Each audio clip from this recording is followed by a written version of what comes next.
بسم اللہ الرحمن الرحیم۔ رسول اللہ صلی اللہ علیہ وآلہ وسلم اپنے اونٹ پر بیٹھے ہوئے تھے اور ایک شخص نے اس کی نکیل تھام رکھی تھی۔ آپ صلی اللہ علیہ وآلہ وسلم نے پوچھا، آج یہ کون سا دن ہے؟ ہم خاموش رہے، حتیٰ کہ ہم سمجھے کہ آج کے دن کا آپ کوئی دوسرا نام اس کے نام کے علاوہ تجویز فرمائیں گے۔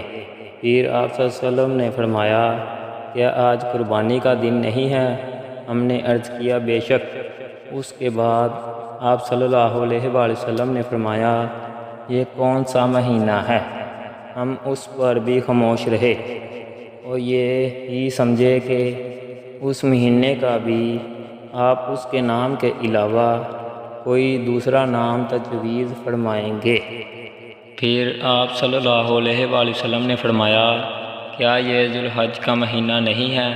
ہم نے عرض کیا، بے شک۔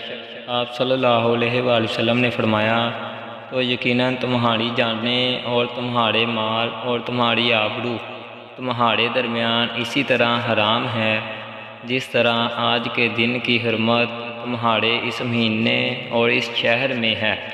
بس جو شخص حاضر ہے اسے چاہیے کہ غائب کو یہ بات پہنچا دے، کیونکہ ایسا ممکن ہے کہ جو شخص یہاں موجود ہے وہ ایسے شخص کو یہ خبر پہنچائے جو اس سے زیادہ حدیث کا یاد رکھنے والا ہو۔